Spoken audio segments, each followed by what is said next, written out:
Hey everyone, it's Rich from Problem Solved. Welcome back. This is part 2 of my Intex 16x32 Ultra Frame video. I'm just trying to point out some of the sticking points or some tips and tricks that I found. It's a beast of an installation, but well worthwhile. We just screwed on the hose that connects the pool returns to the filter. Now the next step in the guide is we put the sand filter container, the container that holds the sand, onto the base of the filter assembly. It shows you that notch there in the base. You got to make sure that that little tab that's protruding from the bottom of this tank is inserted into that notch. The instruction manual is very clear. You just really have to look at the pictures and match everything up. Take note to the items that they point out that are important. Orientation of items. This particular part, you want to make sure it's level or standing up perfectly straight. I mean, if it's not, it won't really fit together right. I chose the volcanic zeolite, the natural sand. I was told you get 5 years out of it, and it's much better for you, for the pool, for the environment, for everything. It's more expensive, but it's lighter. So, you know, I took about 2 bags, but you want to look at the fill line. It shows you how high to fill it right on that tube. I'll take note of that. Take note of the orientation of this part, the top of the filter that actually has the handle on it. The booklet, installation instructions tell you exactly how you have to orientate everything. When you have it set facing the right direction, then you want to start connecting tubes. Only when you're ready to start connecting do you start taking tape off, you know, the gaskets and stuff, or you could risk losing them, or even, you know, forgetting where you were in the process. Until you're ready to actually connect something together, you leave everything as is. Now that we are ready, you want to apply the Vaseline. Should do both sides of the gasket.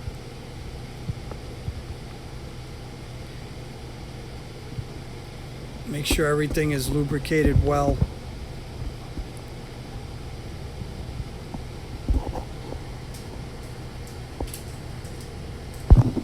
And then we're going to put the hose that connects the 2 parts of the filter together, the part where the leaf strainer in the basket is, to the actual top of the filter where the handle is. It's really simple. Booklet shows you the parts. You just match them to the picture, and it's pretty easy to figure out which hose is which, just based on the length of it. One thing you got to be sure of is at the top of the filter where the handle is, you want to make sure that that's set flat. It's got to be sitting flat, or else you're going to have a leak. And this builds up pressure, so you do not want to leak here. This clamp works well, but you have to tighten it evenly. So make sure the top is flat to the filter base where the sand is, and that the gap looks like even all around. That'll help you also ensure that it's flat. You get it as flat as you can, and then you can start tightening both sides of that clamp, either side, little by little, and you crank the sides in evenly, a couple of turns on one side, a couple of turns on the other, until it's completely tight. They will not touch. The clamps will not tighten to the point where they're touching each other, completely closed together. So that was something I wasn't sure about, and definitely don't want to over tighten it and crack it. So you really have to use some judgment and just make sure that the gap is closed.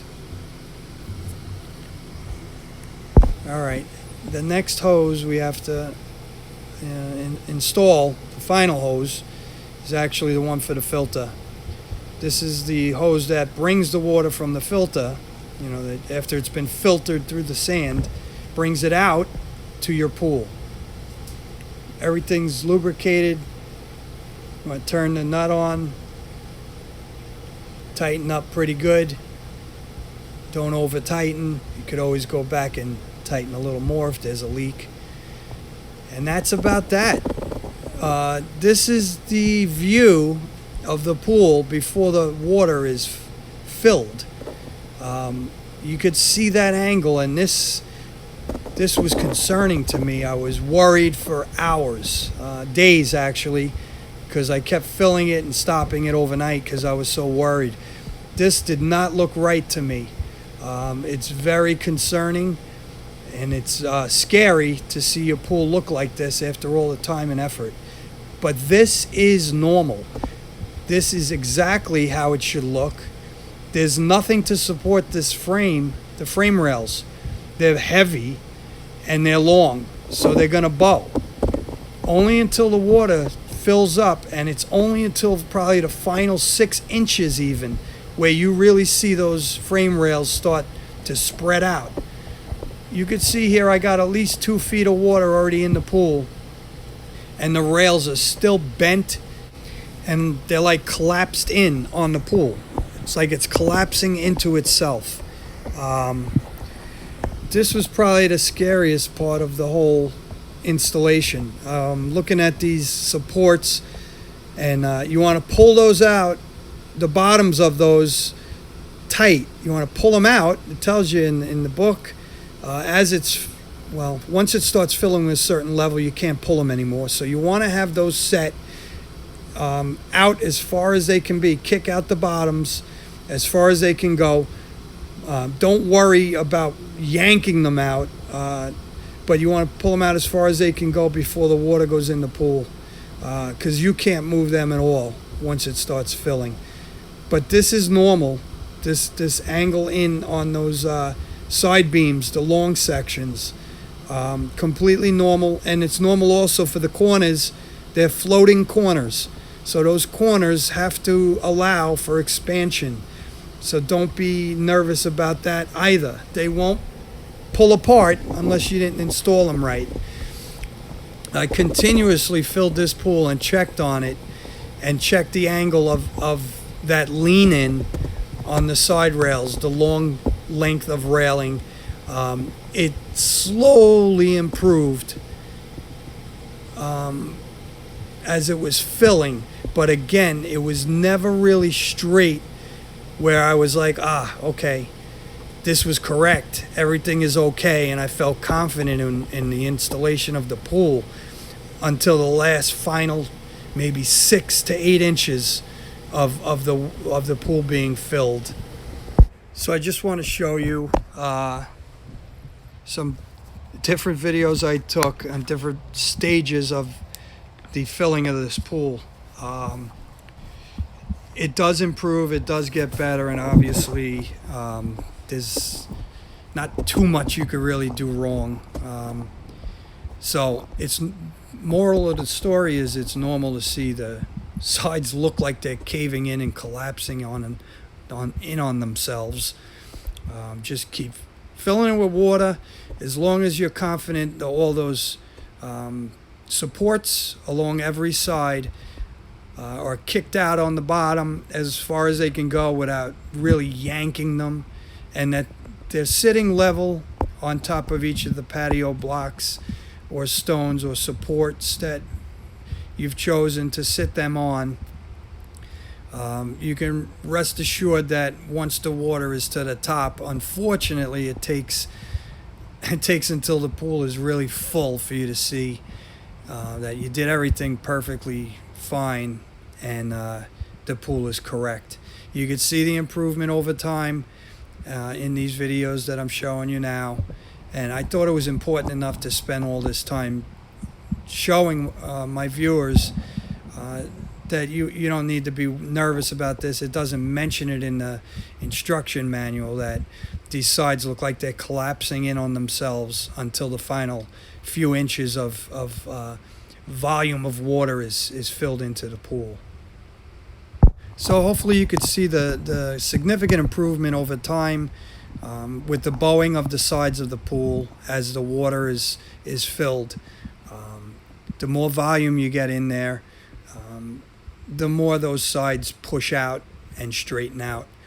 And that really was the whole purpose of this. Hope this has helped you guys, help somebody. Refer to the video as you're going through the instructions, and you might see something that's confusing in the manual, and hopefully I've covered it here as best I could. Again, it's very difficult to do a job this big with by yourself or with minimal help. One thing you have to remember before turning on the filter is open up your valves. You got to open the return valves, turn it to the left to open the return valve, and you hear the water start coming into the filter.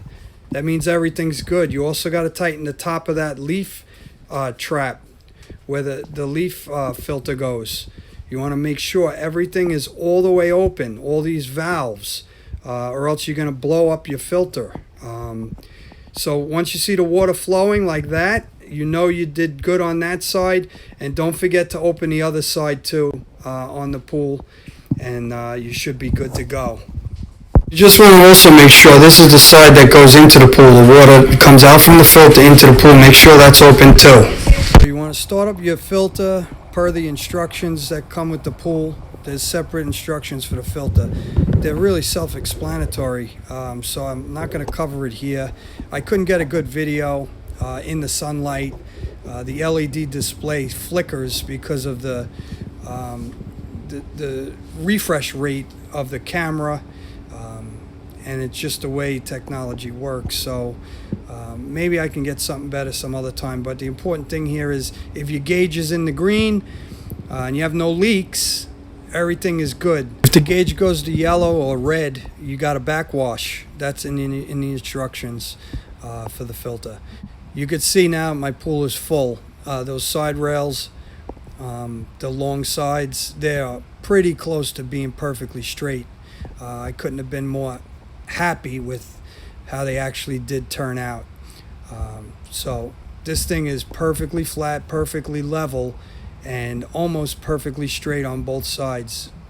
It did fill pretty close to the top since making this video, and those rails are straight as can be. So have no fear when you see them bowing in. That'll clear up, and eventually when it's full, they'll be perfectly straight. I don't really want to beat a dead horse, but here's another shot. I guess you got the idea, but I just want it to be clear. They will straighten out, and here's the proof. So thanks again for watching another edition of Problem Solved. I hope this one's helped you somehow. It was a lot of time and effort for me to take the time during the installation to record everything and everything I could to try and put together something that makes sense for my viewers. And don't forget, please, to like or comment, subscribe. I'll keep making these videos every time I come across something where I think it could help somebody else. And I want to show you, I have added a clip at the end here just to show you what I did for the paving blocks.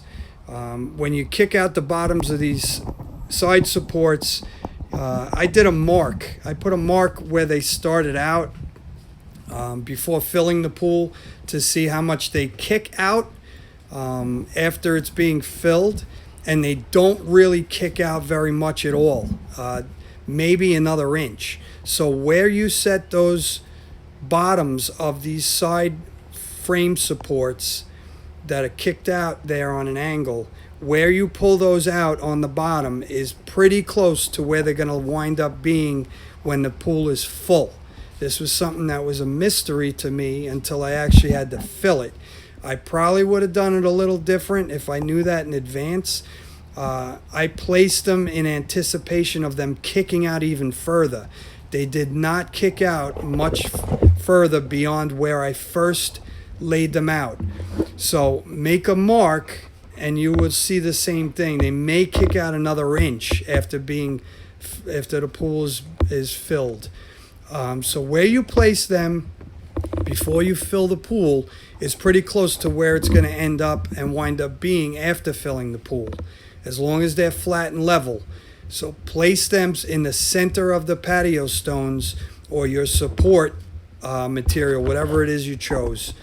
Thanks again for watching, guys. Hope this helps, and I hope you enjoy your new pool.